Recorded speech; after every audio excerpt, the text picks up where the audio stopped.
Friends, Vijaya Karnataka ವೀಕ್ಷಕರಿಗೆ ಸ್ವಾಗತ. ನಾನು ನಿಮ್ಮ ಸಾರಿಕಾ. ವೀಕ್ಷಕರ, ಬಿಕ್ಲಿಕ್ಕೆ ಎಲ್ಲಾರ್ಗು ಬಂದಿರುತ್ತೆ ಮತ್ತೆ ಎಲ್ಲರೂ ಈ ಪ್ರಾಬ್ಲಮ್ನ ಫೇಸ್ ಮಾಡಿರ್ತಾರೆ. ಸೊ ಬಿಕ್ಲಿಕ್ಕೆ ಬಂದಾಗ ನಾವು ಯಾವಾಗಲೂ ನೀರನ್ನ ಕುಡಿತಾ ಇರ್ತೀವಿ. ಸೊ ನೀರಿನ ಬದಲಾಗಿ ನಾವು ಬೇರೆ ಯಾವ ಹೋಮ್ ರೆಮಿಡಿ ಮಾಡ್ಕೊಂಡ್ರೆ ಬಿಕ್ಲಿಕೆಗೆ ಒಳ್ಳೇದು ಅನ್ನೋದನ್ನ ತೋರಿಸ್ಕೊಡ್ತೀನಿ. ಬನ್ನಿ ಇದನ್ನ ಹೇಗ್ ಮಾಡೋದು ಅಂತ ನೋಡೋಣ. ವೀಕ್ಷಕರೇ, ನಾನ್ ನಿಮಗೆ 2 ಮನೆ ಮದ್ದು ಮಾಡೋದನ್ನ ತೋರಿಸ್ಕೊಡ್ತೀನಿ. ಮೊದಲನೇ ಮನೆ ಮದ್ದಿಗೆ ನಮಗ್ ಬೇಕಾಗಿರೋದು ಉಪ್ಪು ಮತ್ತೆ ಮೊಸರು. ಇವೆರಡು ಸಾಕು. ಮೊಸರನ್ನ 4 ರಿಂದ 5 ಸ್ಪೂನ್ ಅಷ್ಟು ತಗೊಳ್ಳಿ. ಆಮೇಲೆ ಅದಕ್ಕೆ ಸ್ವಲ್ಪ ಉಪ್ಪನ್ನ ಆಡ್ ಮಾಡ್ಬಿಟ್ಟು ಚೆನ್ನಾಗಿ ಮಿಕ್ಸ್ ಮಾಡಿ. ಮೊಸರಲ್ಲಿ ಆಂಟಿಸೆಪ್ಟಿಕ್ ಮತ್ತೆ ಆಂಟಿ ಬ್ಯಾಕ್ಟೀರಿಯಲ್ ಪ್ರಾಪರ್ಟಿ ಇದೆ, ಹಾಗಾಗಿ ಬಿಕ್ಕಳಿಕೆನ ಕಮ್ಮಿ ಮಾಡುತ್ತೆ. ಇವನ್ ಉಪ್ಪು ಕೂಡ ಏನಾದ್ರೂ ಇರಿಟೇಷನ್ ಇದ್ರೆ ಅದನ್ನು ಕೂಡ ಕಮ್ಮಿ ಮಾಡುತ್ತೆ.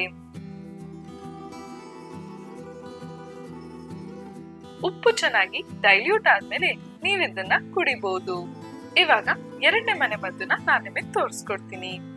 ಈ 2ನೇ ಮನೆ ಮದ್ದಿಗೆ ನಮಗ್ ಬೇಕಾಗಿರೋದು ನೀರು ಮತ್ತೆ ಏಲಕ್ಕಿ. ಇವೆರಡೇ ಸಾಕು. ಮೊದಲು 1 ಲೋಟದಷ್ಟು ನೀರನ್ನ ಹಾಕೊಳ್ಳಿ. ಆಮೇಲೆ ಇದಕ್ಕೆ 3 ರಿಂದ 4 ಏಲಕ್ಕಿನ ಹಾಕೊಬೇಕಾಗತ್ತೆ.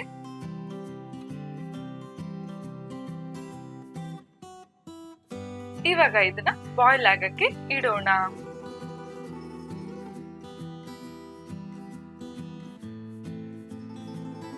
ವೀಕ್ಷಕರೇ, ಈ ಏಲಕ್ಕಿ ನೀರ್ ಕುಡಿಯೋದ್ರಿಂದ ನಮಗೆ ಇನ್ಸ್ಟೆಂಟ್ ಆಗಿ ರಿಲೀಫ್ ಸಿಗುತ್ತೆ. 1 ಲೋಟದಷ್ಟು ನೀರು ಅರ್ಧ ಲೋಟ ಬರ್ಬೇಕು. ಅಲ್ಲಿವರೆಗೂ ಚೆನ್ನಾಗಿ ಬಿಸಿ ಮಾಡ್ಕೊಳ್ಳಿ. ಚೆನ್ನಾಗಿ ಬಿಸಿ ಆದ್ಮೇಲೆ ನಾವು 1 ಲೋಟಕ್ಕೆ ಶೋಧಿಸ್ಕೊಳ್ಳೋಣ.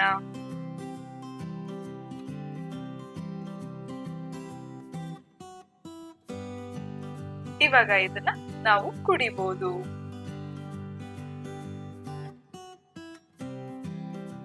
ನೋಡಿದ್ರ ವೀಕ್ಷಕರೇ, ಬಿಕ್ಲಿಕ್ಕೆ ಬಂದಾಗ ನೀರ್ ಕುಡಿಯೋದ್ರ ಜೊತೆಗೆ ಈ ರೀತಿಯಾದ ಮನೆ ಮದ್ದನ್ನ ಮಾಡ್ಕೊಳ್ಳಿ.